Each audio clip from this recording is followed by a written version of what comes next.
नाशकात स्थायी समितीच्या सदस्यांची बिनविरोध निवड, भाजप 9, शिवसेना 4, ठाकरे गट 2 तर राष्ट्रवादीच्या एका सदस्याची निवड, अपक्ष मुकेश शहाणेंना राष्ट्रवादीकडून संधी, मनसेच्या एकमेव नगरसेविका मयुरी पवारांना शिवसेनेकडून संधी. माणिकराव कोकाटेंना मिळणार का दिलासा, शासनाच्या सदनिका लाटल्या प्रकरणी आज सुनावणी, नाशिक जिल्हा सत्र न्यायालयानं माणिकरावांना ठरवलं होतं दोषी. मुंबई महानगरपालिकेची आज विशेष सभा, स्थायी समितीच्या सदस्यांची होणार निवड, शिक्षण समितीवर 22 महानगरपालिका सदस्यांची निवड होणार, बेस्ट समितीवर 16 सदस्य असतील. मुंबई महापालिकेचं विरोधी पक्षनेतेपद पहिल्यांदा महिलेकडे, किशोरी पेडणेकर होणार मुंबई महापालिकेच्या विरोधी पक्षनेत्या. मंत्रालयातील मंत्री झिरवाळांच्या कार्यालयातील लाचखोरी प्रकरण, एसीबीकडून राजेंद्र ढेरंगेंच्या नाशिक रोड येथील घराची झाडाझडती.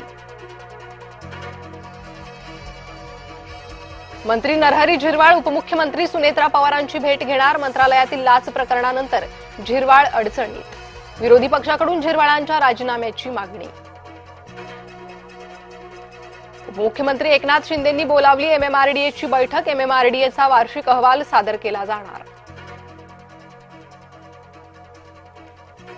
सुनेत्रा पवारांच्या प्रमुख उपस्थितीत राष्ट्रवादीची आज बैठक, देवगिरी शासकीय निवासस्थानी संध्याकाळी बैठकीचं आयोजन. जे रुग्णालयातल्या निवासी डॉक्टरांचं उपोषण, विविध प्रलंबित मागण्यांसाठी आजपासून बेमुदत उपोषण, आंदोलनाच्या पहिल्या दिवशी सहभागी होणार 200 निवासी डॉक्टर. नागपूरच्या नेहरू नगरमध्ये 2 गटात हाणामारीचा व्हिडिओ सोशल मीडियावर व्हायरल, 8 जणांविरोधात लकडगंज पोलीस ठाण्यात गुन्हा दाखल. मुंबई पुणे द्रुतगती महामार्ग वाहतूक कोंडी प्रकरण, एमएसआरडीसीला जाग, स्थापन केली समिती, सार्वजनिक बांधकाम विभागाचे माजी सचिव सीपी जोशी समितीचे अध्यक्ष. भंडाऱ्यात बिबट्याचा युवकावर हल्ला, हल्ल्यात युवक जखमी झाल्याची माहिती, वन विभागाच्या टीमनं डॉट मारून केले रेस्क्यू. नाशकात कुंभमेळ्याच्या विकास कामांवर शेतकऱ्यांचा आक्षेप, पुरेसा मोबदला मिळत नसल्यानं शेतकरी आंदोलनाच्या पवित्र्यात.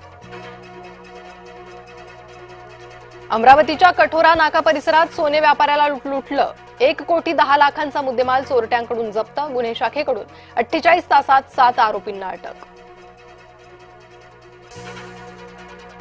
मुंबईतील हवेची गुणवत्ता खालावली, वांद्र्यात सर्वाधिक प्रदूषित हवेची नोंद, वातावरण धुरकट झाल्यानं प्रदूषणात आणखी भर. मध्य प्रदेशचे मुख्यमंत्री अपघातातून थोडक्यात बचावले, मोहन यादव यांच्या हेलिकॉप्टरचा हवेत तोल गेला, पायलटच्या प्रसंगावधानामुळे टळला अपघात. बलूच लिबरेशन आर्मीनं 17 पाकिस्तानी सैनिकांना ताब्यात घेतलं, पाकिस्तानी 10 सैनिकांना सोडलं तर 7 अजूनही कैदेत, अदलाबदलीसाठी 7 दिवसांची मुदत.